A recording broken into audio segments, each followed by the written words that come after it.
The search and rescue efforts in Venezuela continued today, 1 week after a double earthquake struck that country. But fewer and fewer survivors are being found. A Venezuelan lawmaker today said nearly 2,300 people are now confirmed dead. Tens of thousands remain missing. And medical professionals say the biggest danger now is treating survivors' wounds and infections. I'm joined now by Fairfax County Fire and Rescue Department Battalion Chief Daniel Gajewski. His team has 79 people and 6 dogs in Venezuela. Chief Gajewski, welcome to the News Hour. Thanks for joining us. Absolutely. Thank you. So give us a sense of what it's like on the ground. I understand you and your team are in La Guaira, which is one of the hardest hit areas. What is it like there, and what's your focus? Is this still search and rescue or more recovery at this point? So we're still in the search and rescue phase. We do not determine whether or not we go into the recovery phase. That's going to be the local government. So currently, we have many recon teams out in the area. We're looking for survivors all the time, both day and night. We work 24-hour shifts. We're always out there looking. And when we identify where a survivor is located, we stay there, and then we start working that pile until they come out. At this point, currently, USA 1 has removed 5 live victims. We're not stopping there. So currently, we have 4 rescue teams out, identifying and triaging different buildings in the area that have collapsed that have potentially viable victims. And I know yours isn't the only team on the ground from outside doing this kind of work. How many strong are you, and where else are you seeing the other teams coming in from? Teams are coming from all over the world. I believe we have over 27 countries that are represented in this response, and over 53 international teams. So, you head out into some of these affected areas, and you see teams from all over helping out and trying to, provide their service, their level of expertise to the local government and to the local first responders.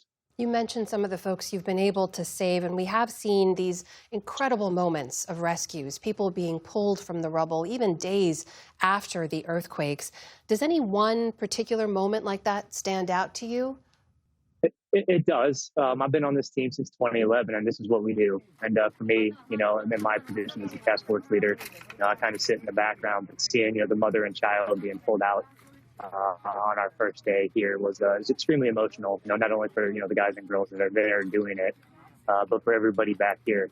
You mentioned the many years you've been doing this. I'm assuming you've been parts of similar missions before. I'm actually personally thinking back to the scale of the disaster after the 2010 Haiti earthquake, which I was on the ground covering, and what that took. Can you compare what you're seeing now in terms of the scale of the destruction and the devastation to past missions? I mean, how bad is it? It's pretty bad. I mean, we just, the most recent mission I can compare this to would be Turkey. We arrived in country there and got boots on the ground, and it was just total devastation. And it's very similar here. I think Turkey was a little bit larger scale, but still very similar. Here we have a lot of buildings that have collapsed, large multi-story buildings that have pancake collapsed, but we have large void spaces. With large void spaces comes a lot of opportunity for rescues, which is very similar to Turkey. Can I just put to you some of the frustration we have heard from folks on the ground now who are obviously devastating, having lost everything, but there are folks saying heavy machinery in particular is needed in some areas. Just take a listen to one man told us about what they haven't seen in their area days after the earthquake. We are waiting for the state's heavy machinery, and we haven't actually seen it here at Los Cocos Beach. We haven't seen the heavy machinery, the machines that can lift tons and move the slabs as easily as a feather.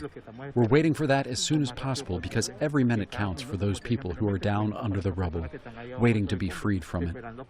So, Chief, for people who haven't yet seen those resources, what's your message to them? Is there enough, or is it coming? That's always, in any large disaster, that's always one of the big needs. We're not surprised by what we're seeing.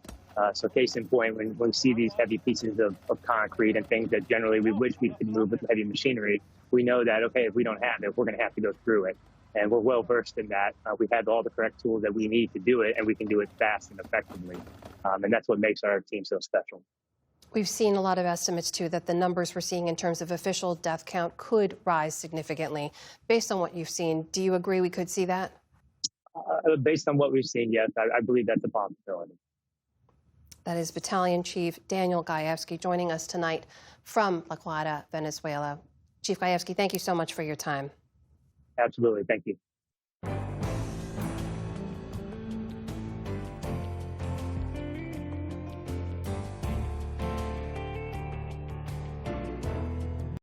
Support journalism you trust. Support PBS News. Donate now, or even better, start a monthly contribution today.